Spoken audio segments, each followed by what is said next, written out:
इयत्ता 12वी विषय समाजशास्त्र प्रकरण क्रमांक 4 भारतातील समाज परिवर्तनाच्या प्रक्रिया या प्रकरणाचा स्वाध्याय। तर यामधील प्रश्न पहिला आहे दिलेल्या पर्यायांपैकी योग्य पर्याय निवडून खालील विधाने पूर्ण करा। 1.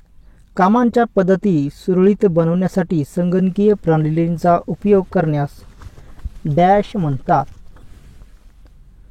तर याचे पर्याय आहेत औद्योगिकीकरण, जागतिकीकरण, अंकीकृत रूपांतर।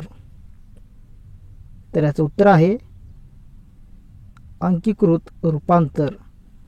कामांच्या पद्धती सुरळीत बनवण्यासाठी संगणकीय प्रणालींचा उपयोग करण्यास अंकीकृत रूपांतर म्हणतात। 2. शहरी जीवनशैलीचे डॅश हे वैशिष्ट्य आहे। पर्याय एकरूपता, एकजीव, व्यक्तिनिरपेक्षता। तर याचं उत्तर आहे व्यक्तिनिरपेक्षता। शहरी जीवनशैलीचे व्यक्तिनिरपेक्षता हे वैशिष्ट्य आहे। ब. पुढील प्रत्येक गटातील चुकीची जोडी ओळखा व दुरुस्त करून लिहा। तर जोड्या दिलेल्या आहेत। 1. पाश्चात्य नकल करणे, आधुनिकीकरण। 2. शहरांची वाढ, शहरीकरण। 3. उत्पादनात वाढ, औद्योगिकीकरण। तर चौथी आहे तंत्रज्ञानाचा संपूर्ण रूपांतरासाठी केलेला उपयोग म्हणजे अंकीकृत रूपांतर। तर यामधील चुकीची जोडी असेल पाश्चात्य नकल करणे, आधुनिकीकरण। तर पाश्चात्य नकल करणे यास योग्य जोडी असेल पाश्चिमात्यकरण। क. प्रत्येक विधान वाचा आणि चौकटीत दिलेल्या योग्य संज्ञा ओळखून लिहा। चौकटीत दिलेल्या संज्ञा आहेत शहरीकरण, औद्योगिकीकरण, अंकीकृत रूपांतर। 1. FYJC च्या प्रवेशासाठी महानगरांमधील संगणकीय प्रणालीद्वारे होणाऱ्या प्रक्रिया। तर यास संज्ञा असेल अंकीकृत रूपांतर। 2. उत्पादन प्रक्रियेतील यांत्रिकीकरण। तर यास संज्ञा देता येईल औद्योगिकीकरण। ड. अधोरेखित शब्दाच्या जागी अचूक शब्द लिहून विधाने पूर्ण करा। तर यामध्ये एक आहे औद्योगिक क्रांती 16व्या शतकात घडून आली। अधोरेखित जो शब्द आहे तो आहे 16व्या, हा चूक शब्द आहे। तर त्या जागी योग्य शब्द असेल औद्योगिक क्रांती जी आहे ती 18व्या शतकात घडून आली। 2. LPG धोरण श्रीमती इंदिरा गांधी यांनी अंमलात आणले। तर LPG धोरण हे श्रीमती इंदिरा गांधी यांनी नसून डॉक्टर मनमोहन सिंग यांनी अंमलात आणले। LPG धोरण डॉक्टर मनमोहन सिंग यांनी अंमलात आणले। प्रश्न दुसरा टिपा लिहा। 1. अंकीकृत रूपांतराचे नकारात्मक परिणाम। तर याचं उत्तर आपल्याला असे लिहिता येईल अंकीकृत रूपांतराचे नकारात्मक परिणाम पुढील प्रमाणे आहेत। अंकीकृत रूपांतराने ई-कॉमर्सला चालना मिळते। त्याचा प्रतिकूल परिणाम छोट्या व्यापाऱ्यांवर होतो। त्यांचे व्यवसाय व अस्तित्व धोक्यात आले आहे। अंकीकृत रूपांतराचा फायदा मोठ्या उद्योगांना होत असला तरी विपरीत परिणाम छोट्या उद्योगांवर होत असतो। क्रेडिट कार्डच्या सहाय्याने ई-शॉपिंग करणारे ग्राहक प्रमाणाबाहेर अनावश्यक वस्तूंची खरेदी करतात। वास्तवार्थाने अनेकांची खरेदी ऐपती पलीकडे असल्याने ते कर्जबाजारी होतात। आभासी जगात वावरणाऱ्या व्यक्तींना वास्तव जीवनाचा विसर पडतो आणि त्यांचे खाजगी जीवन धोक्यात येते। सामाजिक नेटवर्किंगमध्ये प्रचंड वाढ होत असताना प्रत्यक्ष भेटीगाठी व नातेवाईकांशी संबंधाचा विसर पडतो। सामाजिक नेटवर्किंगची व्याधी त्यांना जडते, ते दिवसातील असंख्य तास त्यावर वाया घालवतात। 2. औद्योगिकीकरणाचे भारतीय समाजावरील परिणाम। तर याचं उत्तर आपल्याला असे देता येईल औद्योगिकीकरणाचे भारतीय समाजावरील परिणाम पुढील प्रमाणे आहेत। औद्योगिकीकरणामुळे उद्योगप्रधान अर्थव्यवस्था निर्माण झाली. कारखानदारी व व्यापाराचा विकास झाला. त्यात रोजगारांची निर्मिती मोठ्या प्रमाणात झाली. आर्थिक संपन्नतेबरोबर त्यास पूरक वित्तीय संस्थांची संख्या व त्यांचे आर्थिक व्यवहार मोठ्या प्रमाणात वाढले. ग्रामीण अर्थव्यवस्थेवर त्याचा प्रतिकूल परिणाम झाला. पारंपरिक बलुता पद्धती व बलुत्यांच्या कुटीर उद्योगांचा ऱ्हास झाला. औद्योगिकीकरणाने भारतातील नागरिकीकरणास चालना दिली. शहरे ही व्यापार, उद्योग व शिक्षणाची केंद्रे बनली. शहरांत रोजगार असल्याने ग्रामीण भागातून शहरांकडे लोकसंख्येचे मोठ्या प्रमाणात स्थलांतर झाले. टाटानगरसारखी नवीन औद्योगिक शहरे अस्तित्वात आली. औद्योगिकीकरण आणि नागरीकरण यांच्यामुळे सामाजिक संस्थांत संरचनात्मक आणि कार्यात्मक परिवर्तन घडून आले. संयुक्त कुटुंबांची जागा केंद्रित कुटुंबांनी घेतली. जातींचा प्रभाव घटला. स्त्रियांच्या सामाजिक दर्जात सुधारणा झाली. आंतरजातीय विवाहांच्या प्रमाणात वाढ झाली. जातीव्यवस्थेच्या प्रभावाच्या ऱ्हासाबरोबरच वर्गव्यवस्थेचा उदय झाला. समाजाची उच्च, मध्यम व आणि कनिष्ठ वर्गात विभागणी झाली. प्रश्न क्रमांक 3, फरक स्पष्ट करा. तर यामध्ये एक आहे औद्योगिकीकरण आणि शहरीकरण. तर यामध्ये फरक स्पष्ट करायचा आहे. औद्योगिकीकरण आणि शहरीकरण. तर औद्योगिकीकरण म्हणजे ऊर्जा साधने व उपलब्ध साधनसंपत्तीचा प्रचंड प्रमाणात उपयोग करून वस्तू व सेवांचे उत्पादन करणे. तर औद्योगिक क्षेत्राच्या सभोवतालच्या ग्रामीण क्षेत्रातून लोकसंख्येच्या शहरी भागातील स्थलांतराच्या प्रक्रियेला शहरीकरण असे म्हणतात. औद्योगिकीकरणाच्या प्रक्रियेमुळे मोठी लोकसंख्या असलेली नवीन शहरे निर्माण झाली. म्हणजेच औद्योगिकीकरण हे नागरीकरणास चालना देते. औद्योगिक शहरात रोजगार मोठ्या प्रमाणात उपलब्ध असल्याने शहरीकरणाच्या प्रक्रियेला वेग आला. म्हणजेच शहरीकरण हा औद्योगिकीकरणाचा प्रत्यक्ष परिणाम आहे. औद्योगिकीकरणाचा प्रत्यक्ष संबंध उत्पादन प्रक्रियेशी आहे. त्याअंतर्गत उत्पादन, वितरण, वाहतूक व संप्रेषण या प्रक्रियांचे यांत्रिकीकरण घडून येते. त्यातून उत्पादनात प्रचंड प्रमाणात वाढ होते. शहरीकरणाचा प्रत्यक्ष संबंध मानवी समुदायाशी येतो. त्याअंतर्गत कुटुंब पद्धती, मूल्यव्यवस्था, सामाजिक संबंध यांच्यातील बदलांचा विचार केला जातो. औद्योगिकीकरण हा बहुतांशी तांत्रिक व आर्थिक स्वरूपाचा बदल आहे. तर शहरीकरण हा बहुतांशी सामाजिक स्वरूपाचा बदल आहे. 2. आधुनिकीकरण आणि जागतिकीकरण यामधील फरक स्पष्ट करा. तर याचं उत्तर आहे आधुनिकीकरणाचा उद्देश मागास समाजामध्ये परिवर्तन घडवून आणणे, आधुनिक विचार व तंत्रज्ञान रुजवणे आणि त्याद्वारा सामाजिक परिवर्तन घडवून आणणे हा आहे. आधुनिकीकरण मूलतः सामाजिक परिवर्तनाची प्रक्रिया आहे. तर जागतिकीकरणाचा उद्देश आंतरराष्ट्रीय स्तरावरील स्पर्धेत सहभागी होण्याची आणि टिकून राहण्याची क्षमता, अर्थव्यवस्थेत निर्माण करणे आणि या देशाचा आर्थिक विकास घडवून आणणे आहे. जागतिकीकरण ही मूलतः आर्थिक परिवर्तनाची प्रक्रिया आहे. आधुनिकीकरण म्हणजे कमी विकसित समाजाने अधिक विकसित समाजाची वैशिष्ट्ये आत्मसात करण्याची प्रक्रिया.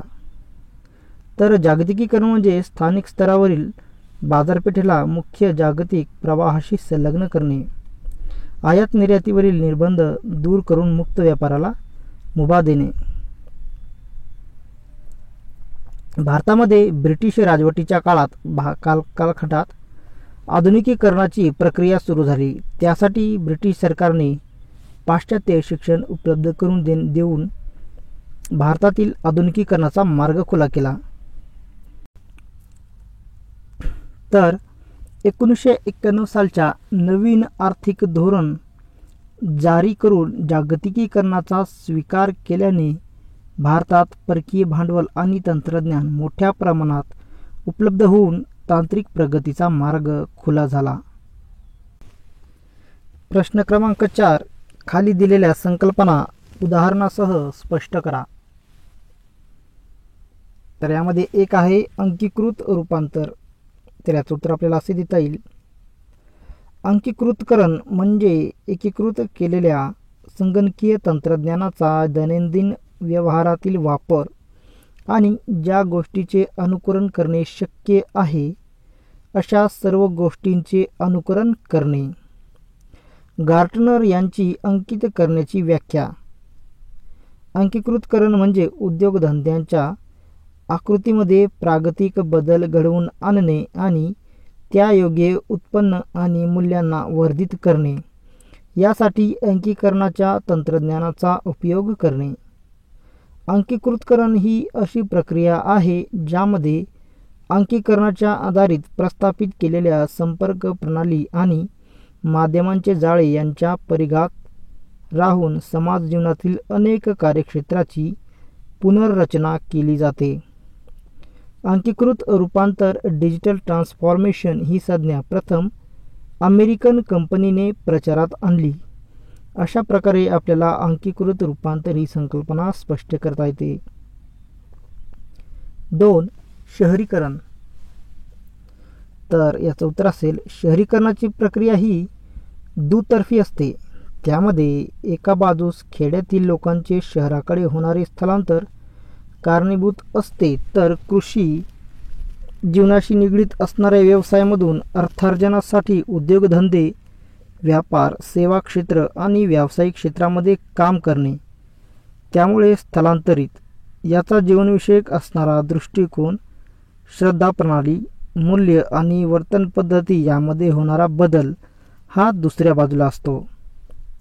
शहरीकरणाच्या प्रक्रियेमध्ये भौगोलिकदृष्ट्या विखुरलेल्या ग्रामीण भागातून लोकांनी शहराकडे आकृष्ट होणे आणि शहरी समाजात मिसळून जाणे या गोष्टींचा अंतर्भाव असतो. 18व्या शतकात युरोपात घडून आलेल्या औद्योगिक क्रांतीचा प्रत्यक्ष परिणाम म्हणजे औद्योगिक शहरांचा उद्गम आणि विकास. शहरांच्या स्थापनेबरोबरच शहरी मूल्यांचा प्रसार झाला. शहरीकरणामुळे पारंपरिक विचार, मूल्य, श्रद्धा क्रमाक्रमाने लोप पावत गेले आणि त्याची जागा आधुनिक धर्मनिरपेक्ष मूल्यव्यवस्थेने घेतली. अशा प्रकारे शहरीकरणाची संकल्पना स्पष्ट करता येते. प्रश्न 5. पुढील संकल्पना चित्र पूर्ण करा. शहरीकरणाचे नकारात्मक परिणाम. तर याचं उत्तर असेल शहरांची बेसुमार वाढ, पारंपरिक मूल्यांचा ऱ्हास, गर्दीतही एकटा अशी स्थिती, व्यक्तिकेंद्रित संस्कृतीचा उदय. ब. खालील विधान चूक की बरोबर ते सांगून कारण स्पष्ट करा. तर यामध्ये एक आहे एखाद्या व्यक्तीची वेशभूषेची पद्धत आधुनिकतेची उंची ठरवते. तर याचं उत्तर आहे वरील विधान जे आहे ते चूक आहे, कारण व्यक्तीची वेशभूषा ही त्यांची सांपत्तिक स्थिती किंवा वर्ग दर्शवते.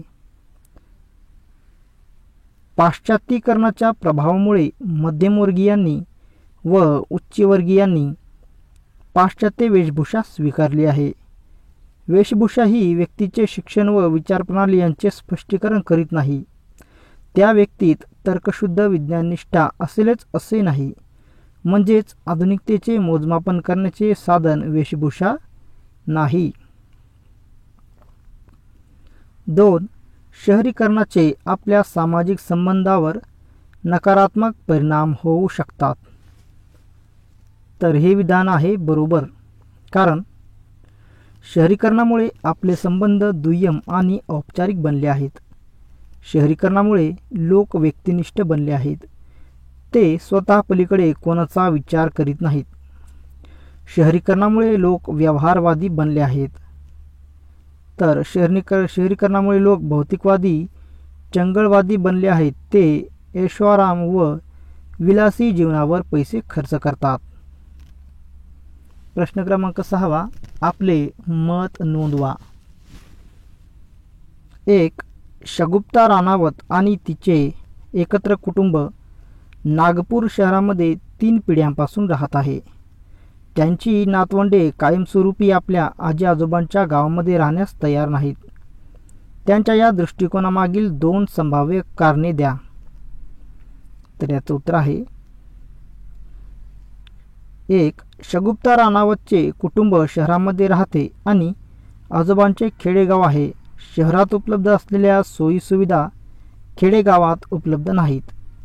भोगवादी दृष्टिकोन इतका विकसित झालेला असेल की त्या सोयीसुविधांशिवाय ती जगू शकत नाहीत. 2. शगुप्ता राणावत सुशिक्षित आहे. तिचा दृष्टिकोन व्यक्तिवादी आहे. तिला तिचे व्यक्तिस्वातंत्र्य आणि सोशल नेटवर्किंग हवे असते. खेड्यात राहिल्यास त्यावर मर्यादा पडतील म्हणून ती आजी आजोबांच्या गावी राहण्यास तयार होत नाही.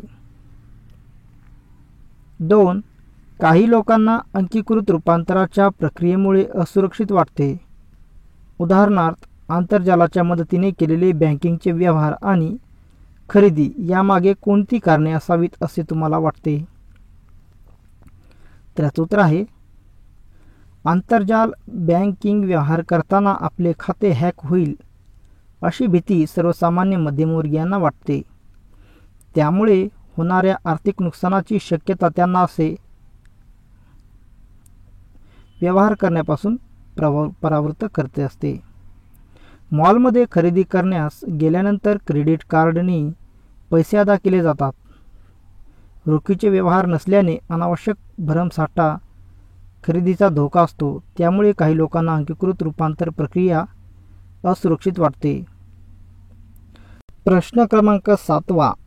पुढील प्रश्नाचे उत्तर सविस्तर लिहा. कमीत कमी 150 शब्द. तर प्रश्न आहे, जागतिक आंतरजाल हा माहितीचा आणि चुकीच्या माहितीचाही स्रोत आहे. या विधानाची आंतरजालच्या प्रभावासंबंधी पुढे दिलेल्या मुद्द्यांच्या आधारे चर्चा करा. तर दिलेले मुद्दे आहेत पालक, मुले व शाळा. तर याचं उत्तर आपल्याला असे देता येईल, जागतिक आंतरजाल हा माहितीचा आणि चुकीच्या माहितीचा स्रोत आहे. या विधानाचे विवरण पुढील प्रमाणे करता येईल. 1. पालक.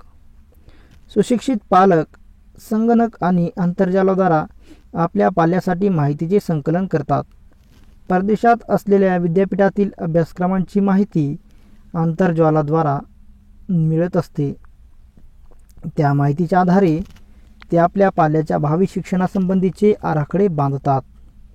अशा अभ्यासक्रमात प्रवेश प्राप्त करण्यासाठी आवश्यक असणारी गुणवत्ता आपल्या पाल्याने प्राप्त करावी याविषयी ते आग्रही असतात. त्यांच्या अपेक्षांच्या ओझ्याखाली त्यांची पाल्ये दाबली जातात. 2. मुले. पौगंडावस्थेत असलेल्या मुलांना लैंगिक जीवनाविषयी कुतूहल असते. ती मुले आंतरजालावरील पोर्नोग्राफी संकेतस्थळांना भेट देतात आणि आभासी जगात वावरतात.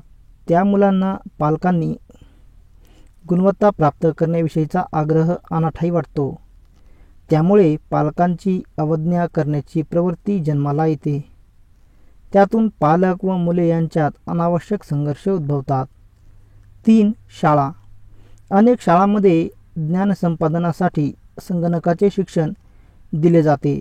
विद्यार्थ्यांनी त्यांच्या प्रकल्पाविषयीची माहिती आंतरजालावरून संकलित करावी असा त्यांचा प्रयत्न असतो. विद्यार्थी हितैषी शिक्षक त्यांना या कार्यात सहाय्य करतात. म्हणजेच आंतरजालाद्वारा माहिती संकलन करता येते आणि ज्ञानवृद्धी होते. हा आंतरजालाचा उल्लेखनीय सकारात्मक परिणाम आहे.